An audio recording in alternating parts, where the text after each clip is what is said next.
Welcome back to BetterHelp's In Session series. My name is Haesue Jo, and I'm a licensed therapist and part of the clinical ops team here at BetterHelp.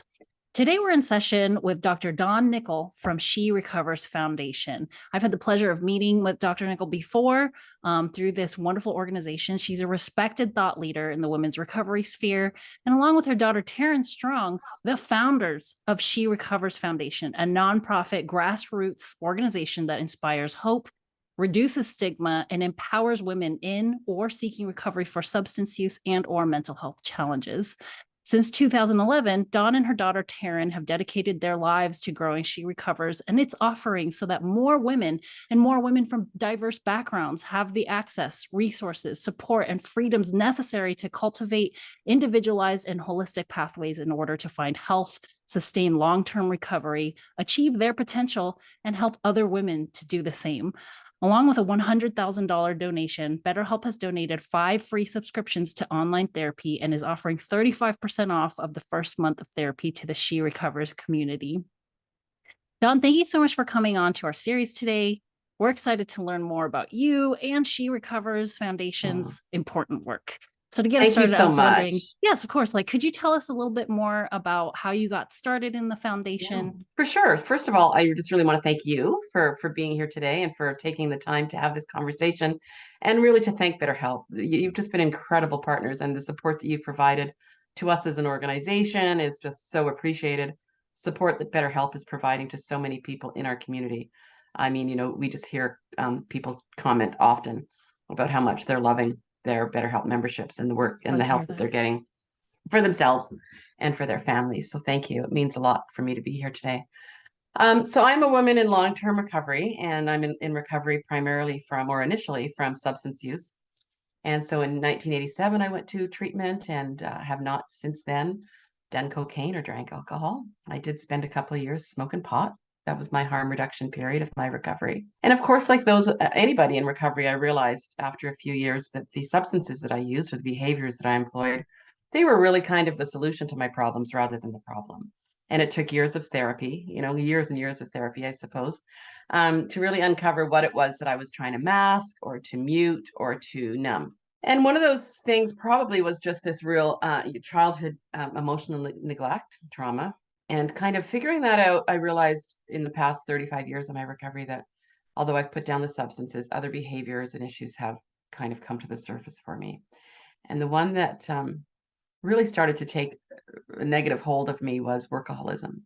So in 2011, I hit the wall with burnout brought on by years of workaholism. And workaholism for me looked like I had 3 careers going. I completed my PhD and I was working as a consultant doing research in the area of healthcare and social care. I was teaching at the university here where I live.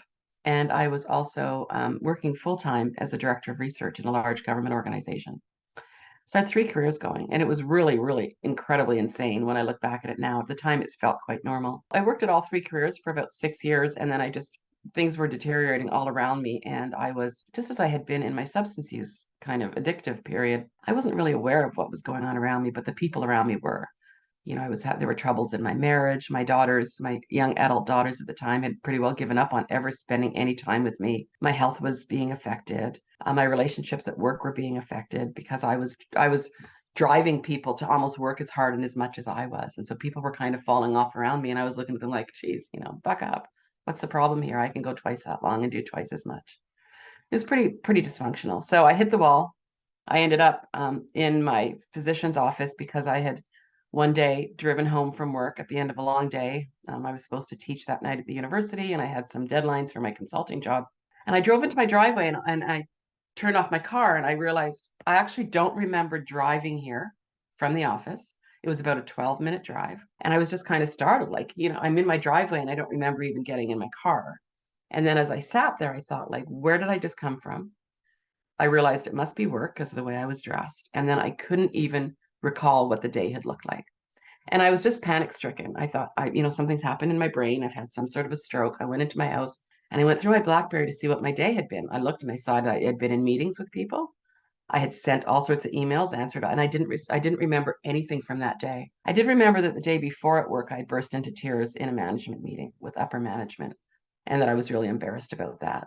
So I knew I was in some sort of trouble. I really thought it was medical and, not that it was mental at all. And I went to my doctor the next day and I said, like, I don't know what's happened. I think I might have had a minor stroke or I might have Alzheimer's or I don't know, but I need to do something about this. And then I described my life to her because she said, I haven't seen you for so long. Like, what's been going on with you? Told her kind of what I'd been doing. And she said, yeah, there's a problem here. You need some time off. So I took 4 months off. At first, I thought I would just take a couple of days.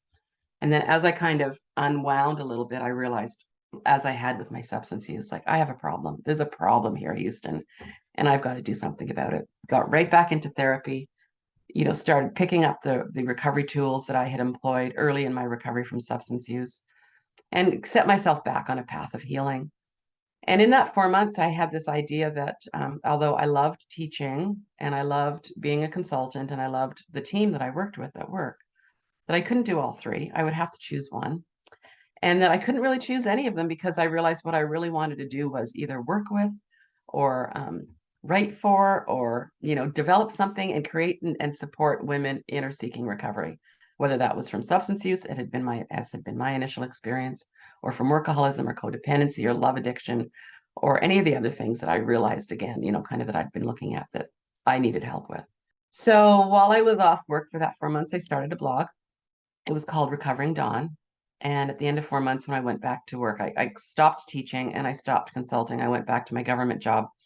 And I was talking with my daughter, who was also a young woman in recovery at the time. I said, I love blogging. I feel like I'm really getting in touch with, there's so much therapeutic value to writing and journaling. I said, I really feel like I'm getting in touch with what I want to be doing with my life. And she said, well, why don't you just continue on, except instead of a blog, start a Facebook page. We started this page called She Recovers. I wanted it to be about all women, not just about Dawn. And I just started having this conversation about how we're all in recovery from something and we should be supported to find and follow individualized pathways to heal. And the message resonated just as it had earlier on the blog. And so after about a year of having the Facebook page, we thought, let's have just for fun, let's do a retreat. So we actually hosted our very first She Recovers retreat in Mexico on the beach in November 2012. And next week, I'll be heading to Mexico I'll be hosting like our 51st retreat. So yeah, the Facebook page just kind of took off with this conversation about how we're all in recovery from something and we need to do it the way we choose and we need to be supported. We need to break down stigma, all of those things just really started to resonate. So between the Facebook page and the retreats, by about 2016, there were people in our community, both online and who had kind of gathered on retreats, who said, let's do something bigger and let's do something kind of more dynamic and let's get the word out there that there is this women's recovery movement called She Recovers. So we hosted our first conference, and that was She Recovers in New York City. And it was wonderful. We had 600 women there, recovering in all areas of their life. Our keynote speakers were Glennon Doyle and Elizabeth Vargas from 2020, and Gabrielle Bernstein, Marianne Williamson. So we had really stellar keynotes, obviously. We went on, and around that time, we also decided that we had this message. We kind of developed a philosophy around what the She Recovers movement was all about. And we'd done that by creating 10 intentions and guiding principles. And we thought in order to expand this movement and this philosophy and this community that we wanted to start training people. So we decided we would work with women and non-binary individuals who identify with women's communities who were already registered or certified as recovery coaches, that they could come over and do a She Recovers coach certification. And that would just be a 10-hour designation that focused intently on our 10 intentions and guiding principles. So 2017, we started training our coaches. I think we have about 250 coaches across the world now. We also continue doing our conferences. So the next one was at the Beverly Hilton in Los Angeles in 2018. The third one was just in April at the Biltmore in Miami. And next September, the end of September 2023, we'll be going to Palmer House in Chicago for She Recovers in Chicago. So between the conferences and we also started, as we trained our coaches, we started training them to host She Recovers sharing circles in their communities. So we had all sorts of things going on, the in-person sharing circles, the in-person conferences, the in-person retreats.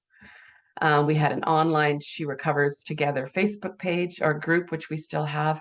And we were just going great guns as an LLC. So we were actually a business, a company. And then COVID hit in March 2020. And we quickly realized that, the business was not going to survive because everything that we did was mostly based on in-person events. So we we had, as it happened, we'd applied for our 501(c)(3) nonprofit charitable status in the US. And we received that April 6th, 2020. So we pivoted to become a nonprofit, which opened up the door for so many things. Now we can accept donations, we can apply for grants, we can grow in a different direction. And accessibility has always been really important to us. So becoming a nonprofit has allowed us to really move out, create more diverse offerings, attract more diverse members of our community. Yeah, I think that's pretty well it. What am I forgetting? Probably a few That's things, but I'm just sure it. we'll get to them. That was a Yeah. long-winded, how did this all start?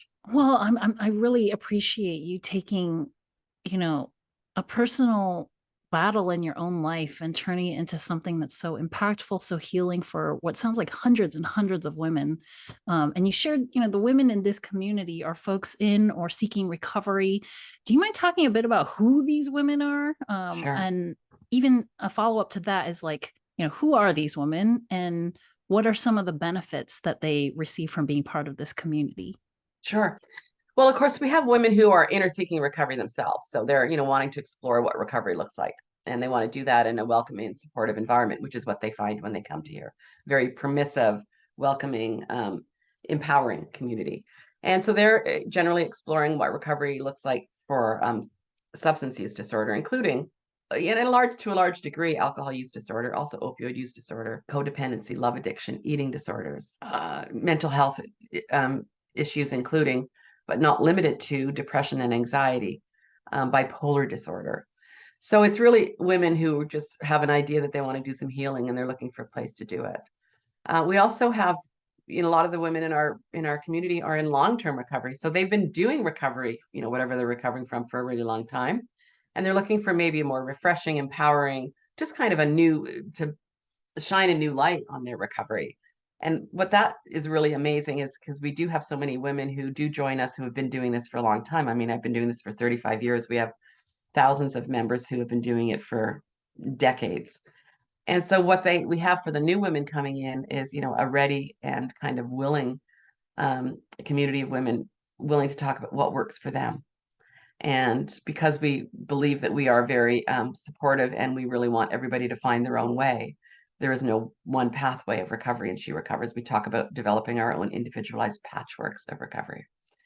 So we have people who maybe don't identify as recovering themselves necessarily, although after they've been around for a while, they do claim that they are as well. But people might be attracted to us because they're supporting a loved one in recovery, whether that's a spouse or a child or a parent, cousin, friend. We're made up not just in terms of our coaches, but also so many therapists and other recovery advocates have joined our community. So these are professionals who support women within a recovery-oriented system of care. Just thought leaders, authors, key influencers, bloggers, entrepreneurs who are committed to recovery. I guess we're just kind of, who isn't a member of our community? We do, it's called She Recovers. And, when we say women, we mean all expressions of women and as well non-binary individuals who identify with women's communities. So I think what people tell us when they arrive here and they've been around for a little bit is what they love about She Recovers is really this sense of you do you in your recovery, that we provide ideas and experience. People can kind of come in and say, this is my exact thing that I'm working on. How have others done it?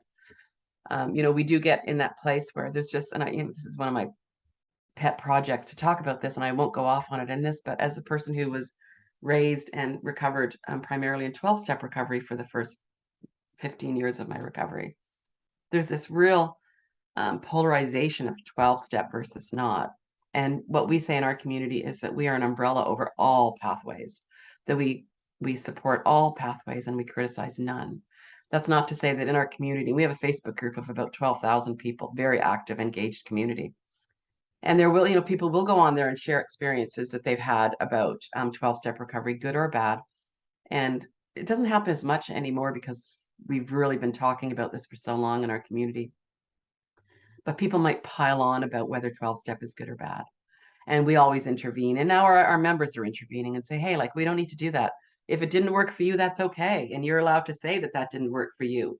But don't assume that that doesn't mean that it's not going to work for everybody. What I always argue is that 12-step recovery is still the freest, the most available, I mean, it's available in more languages than any other healing modality in the world, and that it is not something that we can dismiss, even though we may not choose it for ourselves. So I think that people who come who maybe don't want to, and still yet, the recovery oriented system of care is very heavily weighted towards 12-step recovery facilitation. And most of the treatment programs in North America, that's what's provided and introduced to people in treatment. So there is kind of, there is a push kind of in that direction. And that's fine. I think everybody should be introduced to it in case it does work for them. But one of our goals is really to have this conversation with this larger recovery world about, but you have to offer other alternatives too. So I just really think that what people find when they come here is this real sense of empowerment, that their journey, their recovery journey is their own, that we're going to celebrate you. The other thing is we don't have a lot of judgment. So because we're not a 12-step recovery program, we're not abstinence based. If you are in recovery, I mean, we all have opinions. Abstinence is my pathway. I mean, I can't dabble. I tried dabbling for a while and it didn't work. So we all have ideas and opinions about that, but that doesn't mean that we get to say what it is for other people. People want to moderate their substance use, that is still recovery. People Well, want to that use it. goes into a question I had is Okay. what is recovery? I'm hearing you Mhm. talk about in or seeking recovery. Yeah. So it's like it seems like it's like a state of being. So to She Recovers Foundation, what does recovery mean? I think one of the interesting things about us, I think there's quite a few, but is we're really trying to reimagine and revision what recovery is. We're trying to reclaim, kind of redefine what it is for people. And we do that by saying, that for me, again, it's kind of like everybody gets to define recovery for themselves. But if I have to define it on behalf of the organization, I still have to kind of go back to what I think, right? And I'm just really passionate about reminding people that we need to kind of determine for ourselves what recovery looks like. We get to design it ourselves and we get to define it. We get to determine how it unfolds. Um, and I think the best way that I have of describing what recovery is it's a practice. It's a wellness practice. It's an empowerment practice. It's a practice of kind of either reclaiming or some people say recovering is recovering something we've lost. Others will say, no, we've never really lost it. We just set it aside. So I think probably for me individually, as an individual, the concept of recovery as a practice works best. Mhm. As a community, we just really say anybody who's on a healing journey. Um, and in our community, we say that we're all in recovery. So everybody's on a healing Yeah. journey. And I love that. It really captures a sentiment that's coming across very strongly here, which is you live your life and this is a community for you to do that, and a community in which the expectation really is for folks not to poo-poo on what is working for you, even if it hasn't worked for them. And it Um, really is a redefinition of what, when I even 2011, when we started having these conversations, and one of the real stellar moments in the recovery movement was in 2012, and there was the release of a beautiful film by a friend of mine, Greg Williams, called Anonymous People. And it really started kind of questioning this whole, um, how we had come to define recovery, and that recovery was defined by people in 12-step recovery as being in 12-step recovery, and that mm, that was the definition of recovery. And many decades before that, people had been arguing, no, it's not just that, isn't just recovery. So it's not just a particular way of recovering. It's also not just substance use. Recovery is all the other things, all the things that we may employ to not deal with the things that mhm, are the underlying trauma, the underlying mhm, low self-esteem, all the issues that we try to cover up with mhm. behaviors and substances. Yeah. And I know in your organization there are some pillars that I think are kind of looked to, drawn influence from in order to continue facilitating all the work that you're doing. And you've already described a lot of these, Mhm. but I do want to see if there's anything that you can expand on these three pillars of connect, support, and empower. Yeah. So connect, support, and empower are kind of our pillars, and then we have 10 intentions and guiding principles. And for anybody who's interested in what those 10 are, the first one is we're all recovering from something. One that I've already talked about is we must be supported to find and follow individualized pathways and patchworks of recovery. Then there's just a whole bunch of others that talk about the importance of early intervention, the importance of taking care of our body, mind, emotions, and spirit. There's another one about past traumas and or past wounds and intergenerational traumas. Mm. There's another one that focuses on the importance of focusing on our strengths, not our defects. Another one on self-love, and then there's another one on the need for us to do our individual work. And that really comes out of in our community. We believe it is important that we think all women deserve recovery, and it's important that they land in a place that's welcoming for them. So we do anti-racism training and kind of all sorts of other diversity things. A lot of Um, intersectionality. I'm hearing Intersectionality is about everything yeah. in recovery, right? We have to accept what our own kind of intersectionality looks like, and really be prepared to understand what other people are bringing into the community. Then there's this one that I think is really very important when it comes to stigma, and that's when we're ready, we recover out loud, so that other women can find and join our movement. And that's really about anti-stigma. It's about breaking down stigma and shame and all the things around recovery. I mean, we think that there's shame and stigma around addiction. There's so much around recovery too. And so by having these conferences with 600-700 women, like celebrating our recovery, by having these conversations all the time, our twice daily meetings that we have, we're there to celebrate. Nobody's like, people are not moaning and groaning. They may be talking about challenges, but everybody's there to be their cheerleader and support them. So I guess all of our intentions, the guiding principles, kind of roll up into support, connect, support, and empower. And so connection for me is, anybody with a psychology background or sociology background will be familiar with Bronfenbrenner's theory, how young people require just I can't remember the language he uses, but it's like one person who like is really their champion, right? Like one adult who says like, this kid is amazing, and lets that kid know that he or she is amazing. And then that's this theory that that kid that's a real strength factor, that's a real wonderful factor for that child. And one of the things that I've argued, I actually mentioned this to John Kelly from Harvard. He's a wonderful researcher who looks a lot at recovery. And at a conference a few weeks ago, I said, we need to look at how in recovery, it's about how, as a woman in recovery, I needed one other woman. Like I needed one other person to be my champion, to be my kind of friend. It's like my buddy, my recovery buddy, because I think that connection is everything. We say in our community, you don't have to recover alone. You don't. I mean, you don't necessarily have somebody next door, down the street, or even in your community. But with our online offerings, I see people connecting all the time. And one of the most beautiful things for us is, we see people in the 12,000 person group talk, you see them connect, we see them connect on our Zoom meetings. And then voila, one day, we see in our Facebook group a picture of 4 or 5 of them, who some of them drove hours to be together just to make that in-person connection. And it's just really incredible. And, we see these people strengthen their recovery, support each other, and like just really build strong recovery through those connections. And I think that most people will say, we're just about to roll out another survey in our community, our second cross-sectional survey, but I think connection is everything.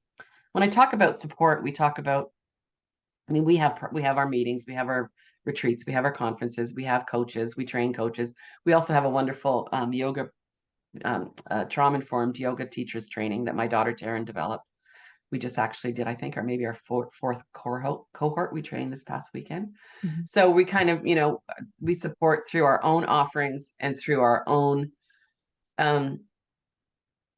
professionals. But more importantly, we recognize that we can't do all of these things. We're not we don't have therapists. Some of our coaches are therapists, and we do plan on training therapists in our She Recovers intentions and guiding principles starting in the new year. It'll be a new professional designation. But people need therapy, and they need it at their fingertips. They need it where they're finding the rest of their support. And so we're delighted when we can partner with somebody like BetterHelp. We're delighted to have this wonderful trusted resources page on our website, where we refer out to people that we've vetted and worked with closely. So BetterHelp is at the top of that page, and treatment programs. We've got Hazel and Betty Ford is one of our main partners. We just partnered with an amazing organization called Aware, very innovative treatment, where the team actually goes into the home. So it's not residential treatment, it's actually like treatment goes into the home. It's a 12-month program, and their outcomes are absolutely amazing. They're just incredible. We've just all sorts of other treatment programs on there. And so the support piece is, sure, we provide what we can, and we're going to continue to develop what we're able to provide. But it really is becoming, we want to be the number one place where women in recovery or seeking recovery come when they need help. And we have no expectation that we're going to be able to tell them, you'll get it here. What we will say is, if you can't get it here, we know where you can get it. That's great. And I suppose so that's connect, support. And when we look at empower, again, it really goes back to everything that I've said wrapped up into one. Yeah. It's just we invite people to come and figure out for themselves. People come into our community and they'll come in and they'll apologize and say, "Hey, listen, I have a problem with cocaine. I'm not ready to stop, but I'm ready to start thinking about stopping. And am I welcome here?" Absolutely, you're welcome here. You know what I say, that in this day and age, in this virtual age that we live in, people get an idea in their head to stop using cocaine and they go, "Oh, I'm going to quit using cocaine." And it's like, then, 5 days later, they're using cocaine and they feel like, "Oh, but I told the world I was going to do it." And, when we look at the research, it takes between 5 and 8 years for anybody to get Hmm. like 1 year of abstinence once they make a decision that they want to try. So we recognize that we're evidence-based, we're evidence informed. We look at what the research says, and we know that people are going to come in and if even if they claim to stop in love addiction, that they're never going to get in a relationship, or all the things that they claim, the chances are that they will. And Hmm. we don't shame or stigmatize anybody for really just Any of it. living Yeah. what is reality. And Hmm. so I think the empowerment piece is both, we give you permission to explore, to seek, to try things on, to throw things away that don't work, and we don't shame you in any way whatsoever when things don't go the way that you thought they might. Right, right. It sounds like you're doing a lot of the opposite of what normal society tends to do to people. So, speaking of that, how can we as a society, we as the people that are not in this safe community, what can folks be doing differently for women? What can we do more of for women who are in or seeking recovery? There's so many pieces to that. One of there's, and I think that what I love about the modern women's recovery movement is that we're working on little pieces of it all over. One of the things that we've got so many great influencers and bloggers and podcasters and celebrities are out there really challenging um, kind of the cultural representation of Mhm. alcohol and partying and all those things. So, on one thing we're saying like, yeah, it's not all a party. There's actually people who are dying from this. And so that I think is important, that we kind of pay attention to the messages that we accept and that we Mm. promote, that we kind of push back on the messages that really aren't telling the whole story. That's one thing. I think as people who may not be familiar with, and I'll just use substance use or gambling or love addiction or eating disorders, any of the kind of true disorders, um, just educate yourself. Do some reading. You may think what that person over there. You suspend judgment of people who are in their addiction until you've done a little bit of research about what addiction is really all about, and you will find that you have more in common with that person than you thought. That you are, I always say that, the difference between with myself when I first entered recovery and I had two little girls, and the difference between me and the mom who lost her two little girls in treatment, like sitting across from me in a circle, was privilege. I was privileged enough to have a family who moved in and took care of my kids while I went to treatment. She did not. Her children were taken from her because nobody was there to take care of them. The privilege of being able to even just go to treatment at the time. I'm Canadian and I was in Canada, even though the nonprofit is based primarily in the United States. We've just got charitable status in Canada and we have a lot of activity in Canada. But when I went to treatment was free. Mm. And so, again, another privilege. I'm a white, cis, educated, although, I quit high school. I went back and did my PhD, did my degrees, including my PhD in recovery. So I think that that's a boon. That's something I'm really proud of. But um, yeah, just kind of recognize that when you look at people and pass judgment on them, think about there, but this is a saying, it's primarily 12 step, but there, but for the grace of God, go I, and recognize your privilege. I think also what we can do is we can do things like donate, donate to She Recovers, support other treatment programs for women, all of those types of things. Have this conversation, have conversations with our rollout of our in-person chapters, which we're really going to focus on in 2023. We're going to have educational evenings where we're going to bring community members, people who are in or seeking recovery, people who serve people in or seeking recovery, community nonprofits and other professionals, therapists, to have community conversations around Mhm. women and mental health. Um, So have those conversations, have them around your Thanksgiving table. Way more fun than talking about politics.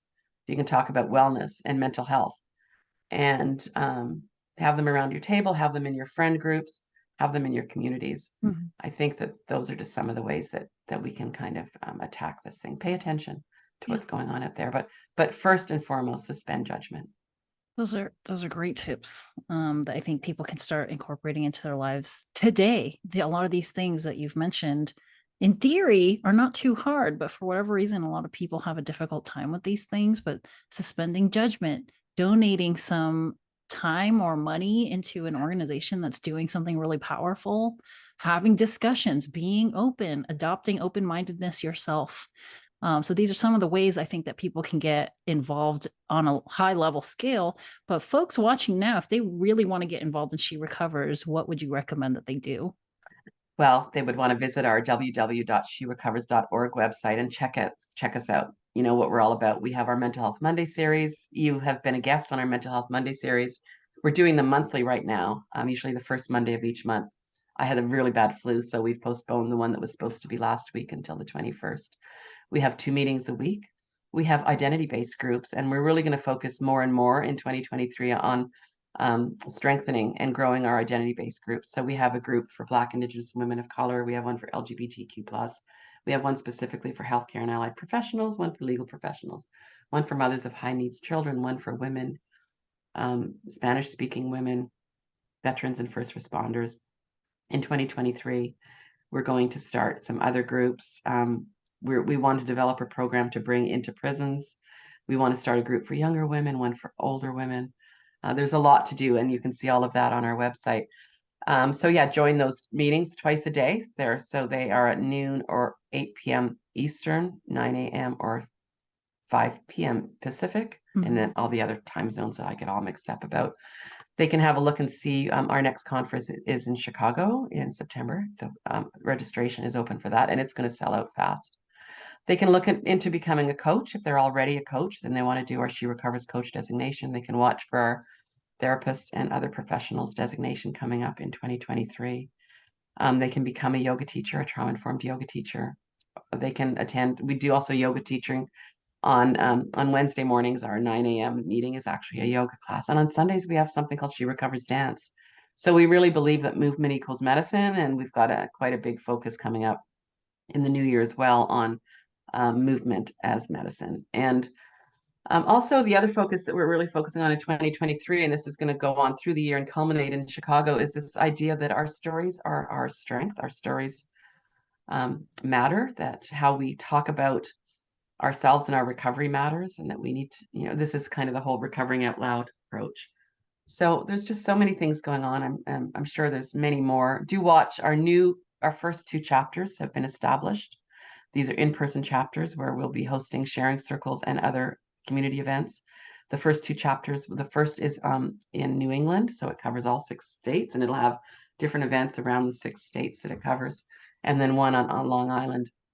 And then quite apart from the chapter development, as I said, we have about 250 coaches and now yoga teachers, and all of our in-person sharing circles must be facilitated by one of our professionals, but they don't have to be in a chapter. So we anticipate 20 to 30 sharing circles starting up in just the next couple of months. So you can find out where those sharing circles are being hosted in communities currently across North America. Before pandemic, we had one in Paris and then one in London and one in Sydney, Australia, and we'll see when those get back up online. But right now, I think one of the first ones is rolling out this weekend in York, Maine, as one of the first sharing circles. There's another one in Kelowna, British Columbia next week. And yeah, I mean, really, we're excited about getting back into person. Yeah. We went and we did our Miami, held our breath and crossed our fingers because of COVID. Had a wonderful celebration. There was a little bit of COVID at the end of it. I think about 20 out of 600 people did record that they did end up with COVID, but most of everything that weekend was outdoors, so we were quite fortunate. Mhm. And yeah, just more of the same. Anybody can email me if they have any particular questions. I'm dawn.nickel@sherecovers.org, or they can get to me through admin@sherecovers.org. Wonderful. It's truly incredible everything that y'all have offered, everything that you've connected women to. And it's so much already, and you've shared a bit about some plans for 2023. But what's next? What's 2023 looking like beyond the Literally, things what's you've already next? shared? I Yeah, guess probably what's next is Taryn, our co-founder, is having a baby in grandma. January. So that's big news, not just Yeah. for me as her mom, but as for the community. We're very excited about this little boy that's going to be born to all of us, we feel like. And then after that, in March, my first book will be released by Hazelin Publishing. It's called She Recovers Every Day, and it's a daily meditation book. And what I look at, I call it my love letter to recovery, but what it really is 366 entries, one per day, just sharing my thoughts about all different aspects of recovery and kind of my philosophy, my ideas, some of my experience. Um, it was kind of the easiest way to start. I have a couple of other books underway, but it was the easiest way of saying as much as I could about recovery, kind of in one book, and doing it briefly. So very excited about that. That's in March. In May, I'm speaking at a women's recovery center in New Jersey. And then we're going to be doing our first two chapter events, one in New England and one on Long Island. So I'll be speaking in New Jersey and then attending and facilitating something at those events. And yeah, I mean, Chicago's a big push, a lot going on. We'll be doing different things through the year focused on storytelling. So I believe in February, we'll have our first online virtual storytelling workshop. We really want to help train people in our community and beyond, and it'll be open to anybody, to kind of tell them how they tell their story. Because we think if we can kind of motivate and then activate more people to tell their story, then again, more people will understand what recovery is and what it isn't. Mhm. And I think that judgment and shame and stigma will go by the wayside. It'll be a long, hard process, but we can get there because everybody's stories are amazing. Including yours. Thank you so Mhm. much Thank you so much. yeah, It's thank you just for been everything you're amazing to see doing. you again. And again, so grateful. And I always say at the end of any time I talk about She Recovers, like I've just given you like this much of what's really gone on and what's going on. And so the rest of this day, I'll be going, I should have said this and I should have said that. But everything that we're up to, blog, we have a blog, we have a podcast, everything you should be able to find on our web page, and including you can find out how to join our really She Recovers Together, which is Mhm. the mainstay kind of our community. Yeah, and we'll be sure to link the webpage in our comments. And I also really appreciate your time here today, but also just like incredible work that you've continued to do for Thank 3 decades plus, right? And I'm sure I speak on behalf of, now it sounds like, thousands of women, you. for everything that you've done. Really turning, like I said, I know I said it before, really turning your own personal life challenge and struggle into something so meaningful and impactful. So thank you so much for everything that you do. Well, thank you very much. And thank you for your support. And thank you for all the work that BetterHelp does. We each have a piece, right? We each have a piece of this puzzle that we need to address. And I can't say enough about therapy in my own life. I'm actually about to start into a new round of it in January. So always makes a lot of sense to go that route. Well, I'm glad you're having a refresher there. And I really wish you happy holidays and a great end of your year. Thank you. Same to you. Thank you.